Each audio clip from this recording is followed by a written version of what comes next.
क्या होगा जब एक मासूम लड़की को अपने ही पति की आंखों के सामने किसी और की बातों में सुकून मिलने लगे? क्या होगा जब एक मशहूर राइटर अपनी मीठी बातों और गहरी शायरी से किसी की शादी को धीरे धीरे तोड़ने लगे? और सबसे बड़ा सवाल, क्या डॉक्टर साहब अपनी पत्नी को बचा पाएंगे या फिर प्यार और भरोसे की इस लड़ाई में सब कुछ खो देंगे? आज की कहानी सिर्फ प्यार की नहीं, धोखे, जलन और टूटते रिश्तों की है। कहानी का हर मोड़ आपको सोचने पर मजबूर कर देगा, क्योंकि यहाँ जो दिख रहा है सच उससे कहीं ज्यादा खतरनाक है। दीपिका पहली बार इतने बड़े और खूबसूरत रेस्टोरेंट में आई थी। चारों तरफ हल्की रोशनी, धीमा म्यूजिक और महंगे लोगों की भीड़ देखकर उसकी आंखें हैरानी से फैल गई थी। वो कुर्सी पर बैठते हुए मुस्कुराकर बोली, वाओ डॉक्टर साहब, ये जगह कितनी सुंदर है। आपने तो सच में बहुत बड़ा सरप्राइज दिया है। डॉक्टर साहब उसकी खुशी देखकर मुस्कुरा दिए। उनके चेहरे पर वही सुकून था जो एक पति अपनी पत्नी की मुस्कान देखकर महसूस करता है। उन्होंने प्यार से कहा, मेरा सरप्राइज बस इतना ही नहीं है दीपिका, अभी तो बहुत कुछ बाकी है। दीपिका थोड़ा चौंकी, उसके मन में उत्सुकता बढ़ने लगी। वो सोच रही थी कि आखिर डॉक्टर साहब आज इतना खास क्या करने वाले हैं। तभी डॉक्टर साहब मेन्यू उसकी तरफ बढ़ाकर बोले, तुम आराम से खाना देखो, मैं अभी आता हूं। दीपिका घबरा गई। इतने मुश्किल अंग्रेजी नामों वाला मेन्यू देखकर उसका सिर घूमने लगा। उसने मजाक में कहा, आप मुझे इस एग्जाम पेपर के साथ अकेला छोड़कर कहाँ जा रहे हैं? डॉक्टर साहब हंस पड़े और बोले, इसे एग्जाम समझोगी तो सब आसान लगेगा। इतना कहकर वो वहां से चले गए। दीपिका मेन्यू को उलट पलट कर देखने लगी, लेकिन उसे आधे नाम पढ़ने भी नहीं आ रहे थे। वो खुद से बड़बड़ाई, हे भगवान, मैं कहाँ फंस गई। तभी एक वेटर उसके पास आया और बोला, मैम, यहाँ की चीज़ बॉल्स बहुत फेमस हैं। दीपिका ने सिर उठाकर देखा तो सामने एक स्मार्ट और आत्मविश्वास से भरा आदमी खड़ा था। उसकी आंखों में अजीब सा आकर्षण था। दीपिका तुरंत खड़ी हो गई और घबराकर बोली, सर। वो आदमी हल्का सा मुस्कुराया और बोला, मैं तुम्हारी क्लास का टीचर नहीं हूँ, बैठो। दीपिका शर्मिंदगी में वापस बैठ गई। उसे समझ नहीं आ रहा था कि सामने खड़ा इंसान आखिर कौन है। तभी डॉक्टर साहब वापस आए और मुस्कुराते हुए बोले, दीपिका, ये है सिद्धार्थ, तुम्हारे फेवरेट राइटर। इतना सुनते ही दीपिका की आंखें चमक उठीं। उसे यकीन ही नहीं हुआ कि जिसकी किताबें पढ़कर उसने कितनी रातें बिताई थीं, वो इंसान आज उसके सामने बैठा था। उसकी खुशी संभाले नहीं संभल रही थी। वो जल्दी से बोली, ओ माय गॉड, मैं आपकी बहुत बड़ी फैन हूँ। सिद्धार्थ मुस्कुराया। उसकी मुस्कान में आत्मविश्वास भी था और एक अजीब सा रहस्य भी। उसने दीपिका की तरफ देखते हुए कहा, और मैं उन लोगों का फैन हूं जो मेरी बातें समझते हैं। धीरे धीरे तीनों के बीच बातें शुरू हुईं। डॉक्टर साहब अपनी पत्नी को इतना खुश देखकर संतुष्ट थे। उन्हें लग रहा था कि उन्होंने दीपिका को दुनिया की सबसे बड़ी खुशी दे दी है। लेकिन उन्हें क्या पता था कि यही खुशी आने वाले दिनों में उनकी जिंदगी की सबसे बड़ी परेशानी बनने वाली है। सिद्धार्थ बातों बातों में ऐसी गहरी बातें करता कि दीपिका उसकी हर बात में खोती चली जा रही थी। उसकी आवाज में ऐसा जादू था जो किसी को भी अपनी तरफ खींच ले। दीपिका लगातार उसकी बातें सुन रही थी और उसकी आंखों में एक अलग चमक दिखाई दे रही थी। डॉक्टर साहब ने पहली बार महसूस किया कि उनकी पत्नी किसी और की बातों में इतना डूब चुकी है कि आसपास की दुनिया भूल गई है। लेकिन उन्होंने इस एहसास को नजरअंदाज कर दिया। उन्हें लगा कि ये सिर्फ एक फैन मोमेंट है। तभी अचानक सिद्धार्थ के फोन पर कॉल आया और वो बात करने के लिए वहां से उठ गया। उसके जाते ही दीपिका अभी भी उसकी बातों के असर में खोई हुई थी। तभी पीछे से किसी ने आवाज दी, दीपिका। दीपिका ने मुड़कर देखा तो सामने उसकी दोस्त चिराग खड़ी थी। उसके चेहरे पर चिंता साफ दिखाई दे रही थी। दीपिका खुश होकर बोली, अरे तू यहाँ? चिराग ने धीरे से कहा, मैं अपनी फैमिली के साथ आई थी, लेकिन जब मैंने तुम्हें सिद्धार्थ के साथ देखा तो मुझसे रहा नहीं गया। दीपिका हैरान होकर बोली, क्या मतलब? चिराग ने गहरी सांस ली और धीमी आवाज में कहा, तू उस आदमी को नहीं जानती दीपिका। वो जितना अच्छा दिखता है उतना है नहीं। दीपिका को उसकी बात अजीब लगी। उसने तुरंत कहा, तू शायद गलत समझ रही है, वो बहुत अच्छे इंसान है। लेकिन चिराग की आंखों में डर साफ दिखाई दे रहा था। उसने कहा, रेजिडेंसी के पहले साल में वो मेरा पेशेंट था। तब मेरी एक दोस्त थी, उसकी शादी बहुत खुशहाल थी, लेकिन सिद्धार्थ उसकी जिंदगी में आया और सब खत्म हो गया। उसने अपनी बातों और झूठे प्यार से उसकी शादी तोड़वा दी। बाद में पता चला कि वो ऐसा कई लड़कियों के साथ कर चुका है। उसे सीधी सादी लड़कियों को अपने जाल में फंसाने में मजा आता है। दीपिका के चेहरे का रंग उड़ने लगा। वो समझ नहीं पा रही थी कि आखिर किस पर भरोसा करे। एक तरफ उसका पसंदीदा राइटर था जिसकी बातें उसके दिल को छू रही थी, और दूसरी तरफ उसकी दोस्त की चेतावनी। चिराग ने आखिरी बार दीपिका की आंखों में देखते हुए कहा, मैं बस तुझे सावधान करना चाहती हूँ, बाकी फैसला तेरा है। इतना कहकर वो वहां से चली गई। दीपिका की धड़कनें तेज हो गईं। उसके मन में सवालों का तूफान उठ चुका था। तभी दूर खड़ा सिद्धार्थ उसे देख रहा था और उसके चेहरे पर एक रहस्यमयी मुस्कान फैलती जा रही थी। दीपिका की आंखें बार बार सिद्धार्थ की तरफ जा रही थीं। चिराग की बातें उसके कानों में गूंज रही थीं। वो लड़कियों की जिंदगी से खेलता है। लेकिन दूसरी तरफ सिद्धार्थ का शांत चेहरा और उसकी गहरी बातें उसे बार बार अपनी तरफ खींच रही थीं। उसे समझ नहीं आ रहा था कि आखिर सच क्या है। तभी सिद्धार्थ वापस टेबल पर आकर बैठ गया। उसके चेहरे पर वही आत्मविश्वास भरी मुस्कान थी। उसने दीपिका को गौर से देखा और बोला, क्या हुआ, अचानक इतनी खामोश क्यों हो गई? दीपिका कुछ पल के लिए घबरा गई। उसे लगा जैसे सिद्धार्थ उसकी आंखों में छिपे हर सवाल को पढ़ सकता है। उसने जल्दी से खुद को संभालते हुए कहा, कुछ नहीं, बस ऐसे ही। लेकिन सिद्धार्थ हल्का सा मुस्कुराया। उसकी मुस्कान ऐसी थी जैसे उसे सब समझ चुका हो। डॉक्टर साहब माहौल हल्का करने के लिए बोले, सिद्धार्थ जी, आपकी किताबों की सबसे खास बात पता है क्या है? इंसान पढ़ते पढ़ते अपनी ही जिंदगी भूल जाता है। सिद्धार्थ ने धीरे से पानी का ग्लास उठाया और बोला, क्योंकि हर इंसान अपनी जिंदगी से भागना चाहता है डॉक्टर साहब। कोई काम में छिप जाता है, कोई रिश्तों में और कोई कहानियों में। उसकी ये बात सीधे दीपिका के दिल में उतर गई। उसे लगा जैसे सिद्धार्थ उसकी जिंदगी को समझता है। वो अनजाने में उसकी तरफ खिंचती जा रही थी।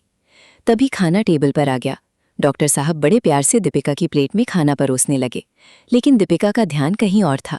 वो चोरी चोरी सिद्धार्थ को देख रही थी। सिद्धार्थ भी हर कुछ सेकंड में उसे देख लेता और हल्का सा मुस्कुरा देता। ये सब डॉक्टर साहब की नज़रों से बच नहीं पाया। उनके चेहरे की मुस्कान अब थोड़ी फीकी पड़ने लगी थी। उन्हें पहली बार अपने ही सरप्राइज पर पछतावा होने लगा। कुछ देर बाद बातों बातों में सिद्धार्थ ने अचानक पूछा, दीपिका, तुम्हें मेरी कौन सी किताब सबसे ज़्यादा पसंद है?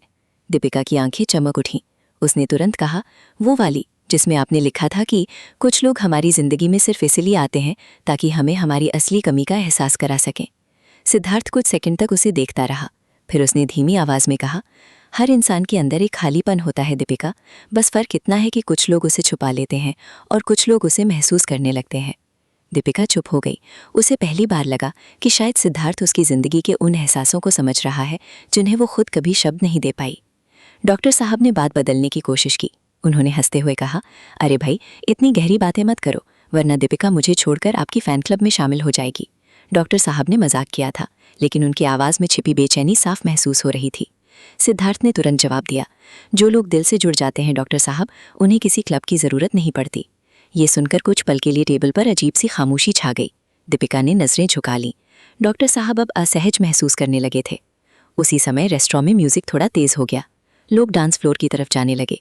सिद्धार्थ ने मुस्कुराकर दीपिका की तरफ हाथ बढ़ाया और कहा, क्या मैं ये डांस चुरा सकता हूँ? दीपिका एक पल के लिए डॉक्टर साहब की तरफ देखने लगी। डॉक्टर साहब मुस्कुराने की कोशिश करते हुए बोले, जाओ, लेकिन उनके चेहरे की मुस्कान नकली थी। दीपिका धीरे धीरे उठी और सिद्धार्थ के साथ डांस फ्लोर की तरफ चली गई। हल्की रोशनी में दोनों धीरे धीरे डांस करने लगे। सिद्धार्थ की आंखें लगातार दीपिका पर टिकी हुई थीं। वो धीमी आवाज़ में बोला, तुम्हारी आंखों में बहुत सारे सवाल हैं। दीपिका का दिल तेजी से धड़कने लगा। उसने खुद को संभालते हुए कहा, क्या आप हर किसी को इतनी आसानी से पढ़ लेते हैं क्या? सिद्धार्थ हल्का सा मुस्कुराया, नहीं, सिर्फ उन लोगों को जो खुद को छुपाने की कोशिश करते हैं। दीपिका उसकी बातों में खोती जा रही थी। उसे लग रहा था जैसे दुनिया की सारी आवाज़ें धीरे धीरे गायब हो रही हैं। लेकिन उसी वक्त डॉक्टर साहब दूर बैठे दोनों को देख रहे थे। उनके चेहरे पर दर्द साफ दिखाई दे रहा था। पहली बार उन्हें डर महसूस हुआ, अपनी पत्नी को खो देने का डर। उन्होंने कभी सोचा भी नहीं था कि जिस इंसान को वो दीपिका की खुशी के लिए यहाँ लाए हैं, वही इंसान धीरे धीरे उनसे उनकी दुनिया छीनने लगेगा। डांस खत्म हुआ तो दीपिका वापस अपनी सीट पर आ गई, लेकिन अब माहौल पहले जैसा नहीं था। डॉक्टर साहब चुप थे, सिद्धार्थ शांत था और दीपिका का मन उलझ चुका था। तभी अचानक सिद्धार्थ का फ़ोन फिर बजा। उसने स्क्रीन देखी और कुछ सेकंड के लिए उसका चेहरा बदल गया। वो तुरंत उठकर बाहर चला गया। दीपिका ने पहली बार उसके चेहरे पर घबराहट देखी थी। उसके मन में शक पैदा होने लगा। कुछ मिनट बाद डॉक्टर साहब वॉशरूम चले गए। दीपिका अकेली बैठी थी। तभी उसकी नज़र सिद्धार्थ की कुर्सी पर पड़े फ़ोन पर गई। शायद वो जल्दी में अपना दूसरा फ़ोन वहीं भूल गया था। फ़ोन लगातार वाइब्रेट हो रहा था। स्क्रीन पर एक मैसेज बार बार फ्लैश हो रहा था, तुमने मुझसे वादा किया था सिद्धार्थ, अब मेरी ज़िंदगी बर्बाद करके ऐसे गायब मत हो। दीपिका के हाथ कांपने लगे। उसकी सांसें तेज हो गईं। उसे अचानक चिराग की बातें याद आने लगीं। उसके दिमाग में तूफान मच चुका था। क्या सच में सिद्धार्थ वैसा ही इंसान है जैसा चिराग कह रही थी, या फिर इसके पीछे कोई और सच छिपा था? तभी पीछे से किसी की आवाज़ आई, मेरा फ़ोन देखना अच्छी आदत नहीं है दीपिका। दीपिका डर कर पलटी और सामने सिद्धार्थ खड़ा था। लेकिन इस बार उसके चेहरे पर मुस्कान नहीं थी, उसकी आंखों में कुछ और ही था। दीपिका के हाथ से फोन लगभग गिर ही गया था। उसकी धड़कन इतनी तेज हो चुकी थी कि उसे अपनी सांसों की आवाज साफ सुनाई दे रही थी। सामने खड़े सिद्धार्थ की आंखें अब वैसी शांत नहीं थीं जैसे कुछ देर पहले थीं। उसके चेहरे पर हल्की मुस्कान जरूर थी, लेकिन उस मुस्कान में अपनापन नहीं, एक अजीब सा डर छिपा था। दीपिका घबराकर बोली, मैं बस आपका फोन लगातार बजता देख। सिद्धार्थ धीरे धीरे उसकी तरफ बढ़ा और बिना कुछ कहे उसके हाथ से फोन ले लिया। फिर उसने स्क्रीन ऑफ की और बहुत शांत आवाज में बोला, हर चीज वैसी नहीं होती जैसी दिखती है। उसकी ये बात सुनकर दीपिका के मन में और ज्यादा सवाल उठने लगे। उसने हिम्मत करके पूछा, ये मैसेज किसका था? कुछ सेकंड के लिए सिद्धार्थ चुप रहा। फिर उसने कुर्सी खींचकर बैठते हुए कहा, एक ऐसी लड़की का जिसने प्यार को जरूरत समझ लिया था। दीपिका हैरान होकर उसे देखने लगी। सिद्धार्थ की आवाज में दर्द था या अभिनय, वो समझ नहीं पा रही थी। तभी डॉक्टर साहब वापस आ गए। उन्होंने दोनों के चेहरों की गंभीरता देखी तो तुरंत पूछा, सब ठीक है ना? इससे पहले कि दीपिका कुछ कहती, सिद्धार्थ मुस्कुराया और बोला, बिल्कुल डॉक्टर साहब, आपकी पत्नी बस मेरी अगली किताब के बारे में पूछ रही थी। डॉक्टर साहब ने राहत की सांस ली, लेकिन दीपिका अब पूरी तरह उलझ चुकी थी। उसे लग रहा था कि सिद्धार्थ कुछ छुपा रहा है। डिनर खत्म होने के बाद तीनों रेस्टोरेंट से बाहर निकले। रात काफी हो चुकी थी। बाहर ठंडी हवा चल रही थी, लेकिन दीपिका के मन के अंदर बेचैनी का तूफान था। डॉक्टर साहब कार निकालने पार्किंग की तरफ चले गए।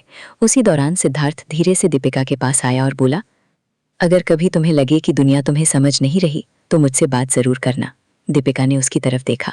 उसकी आंखों में एक अजीब सा अपनापन था, लेकिन उसी अपनापन के पीछे कोई गहरा अंधेरा भी छिपा हुआ महसूस हो रहा था।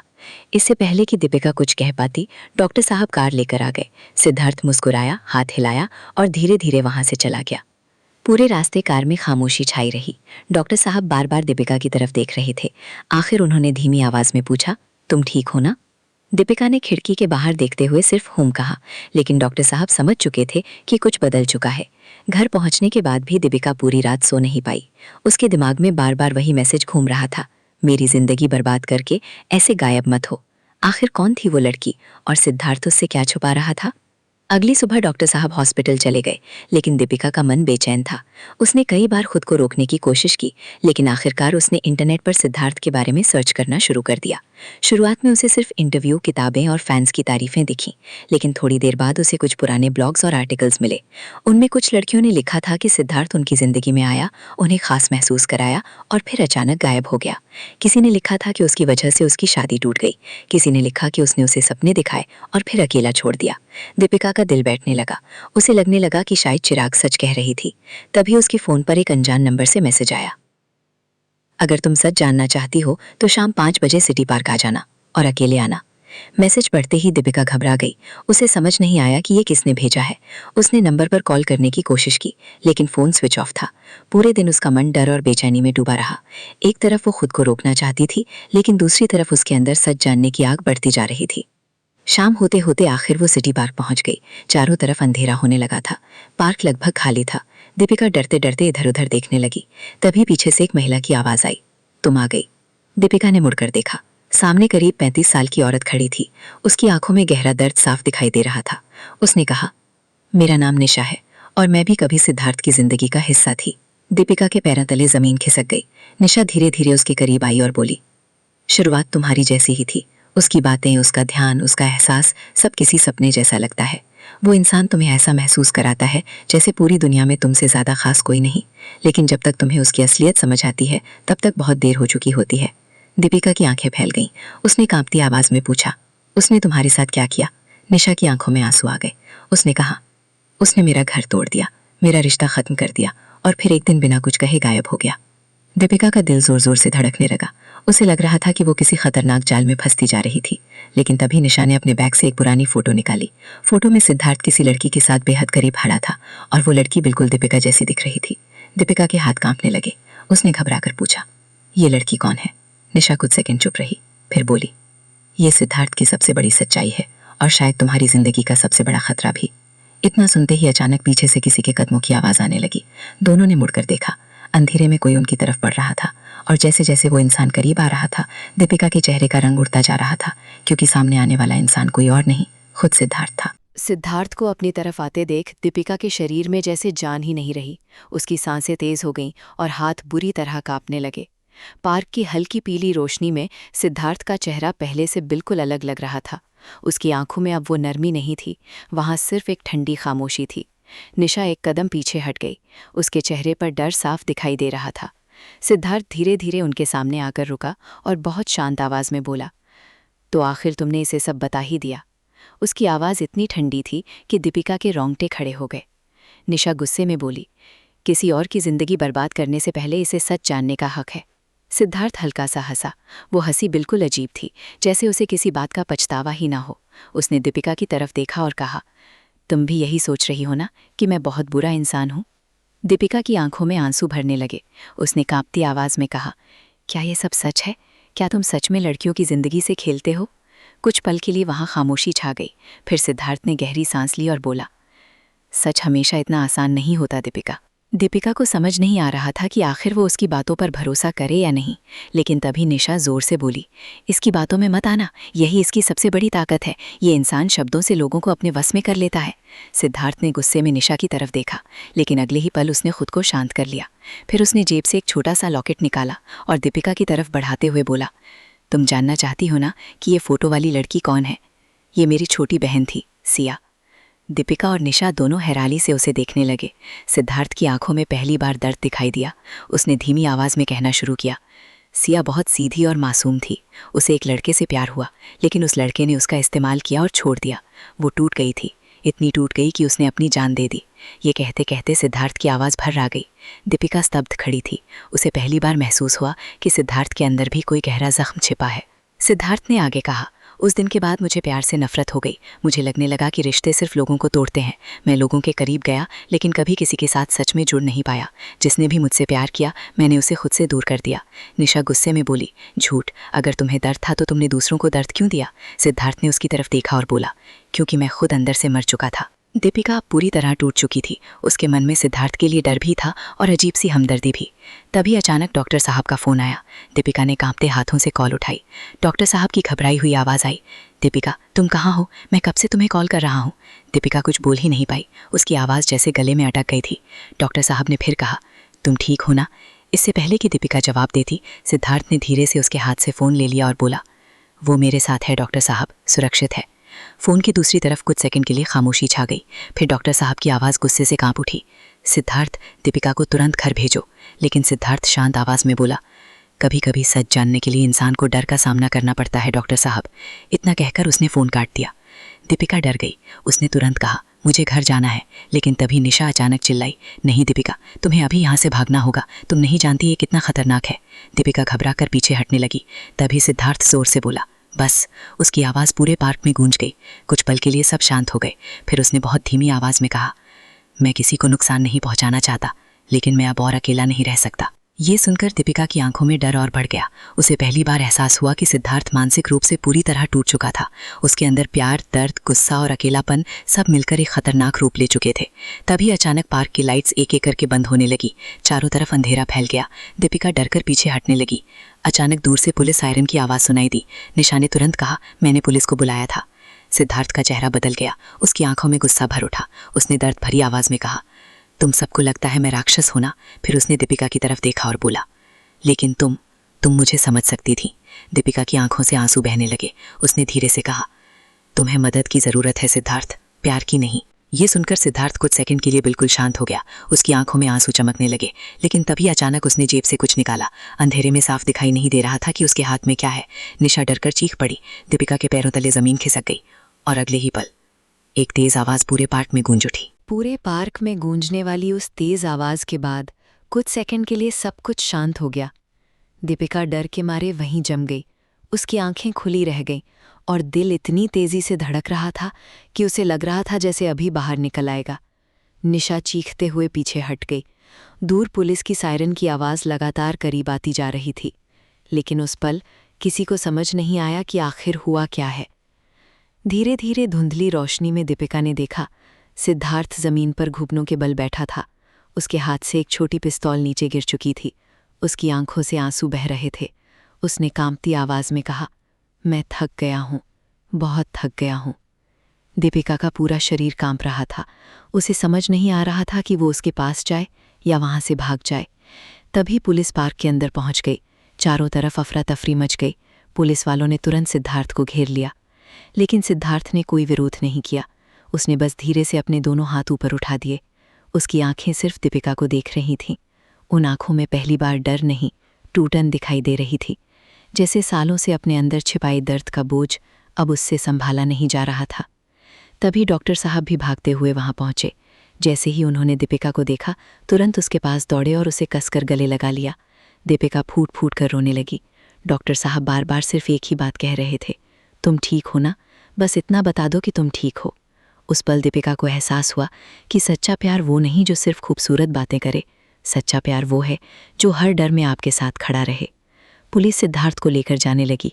तभी उसने अचानक कहा, दीपिका। उसकी आवाज़ सुनकर दीपिका रुक गई। सिद्धार्थ ने उसकी तरफ देखते हुए कहा, तुम पहली लड़की थी जिसने मुझे डर से नहीं, इंसान की तरह देखा। उसकी आंखों में आंसू थे। फिर वो हल्का सा मुस्कुराया और बोला, काश मैं पहले खुद को ठीक कर पाता। इतना कहकर पुलिस उसे लेकर चली गई। दीपिका वहीं खड़ी उसे जाते हुए देखती रही। उसके मन में अजीब सा डर था। सिद्धार्थ गलत था। उसने कई लोगों को तकलीफ दी थी, लेकिन कहीं ना कहीं वो खुद भी अपने अंदर के अंधेरे का शिकार बन चुका था। कुछ दिन बाद पूरी घटना न्यूज़ चैनलों लोग उसकी ज़िंदगी का सच जानना चाहते थे, लेकिन इन सब चीज़ों से दूर दीपिका अब सिर्फ अपनी ज़िंदगी संभालना चाहती थी। एक शाम वो अपने कमरे की सफाई कर रही थी। तभी उसे टेबल पर एक लिफाफा दिखाई दिया। उस पर सिर्फ उसका नाम लिखा था। उसके हाथ कांपने लगे। उसने धीरे धीरे लिफाफा खोला। अंदर एक चिट्ठी थी, सिद्धार्थ की आखिरी चिट्ठी। दीपिका ने कांपती आवाज़ में पढ़ना शुरू किया, प्रिय दीपिका, अगर तुम ये ख़त पढ़ रही हो तो शायद मैं अपनी ज़िंदगी के सबसे मुश्किल दौर से गुजर रही हूँ। मैंने हमेशा लोगों को दूर धकेला क्योंकि मुझे डर था कि जो इंसान मेरे करीब आएगा वो भी मुझसे छिन जाएगा। मैं गलत था। मैंने अपने दर्द को दूसरों की सज़ा बना दिया। लेकिन तुमने पहली बार मुझे एहसास कराया कि इंसान पूरी तरह बुरा नहीं होता। उसके अंदर कहीं ना कहीं थोड़ी रोशनी बची रहती है।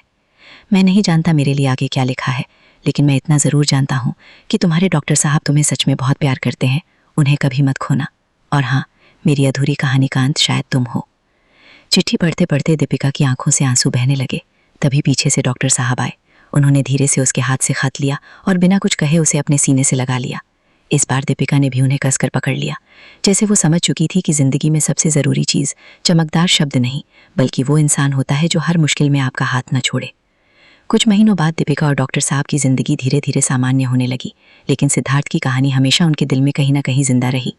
एक दिन दीपिका एक बुक स्टोर के सामने से गुजर रही थी। वहाँ सबसे आगे सिद्धार्थ की नई किताब रखी थी। किताब का नाम था अधूरी रोशनी। दीपिका कुछ सेकंड तक उस किताब को देखती रही। फिर उसके चेहरे पर हल्की सी मुस्कान आई। उसने आसमान की तरफ देखा और धीरे से कहा, कुछ लोग हमारी ज़िंदगी में हमेशा के लिए नहीं आते, लेकिन वो हमें ज़िंदगी का सबसे बड़ा सच ज़रूर सिखा जाते हैं। और शायद यही उनकी कहानी का असली अंत था।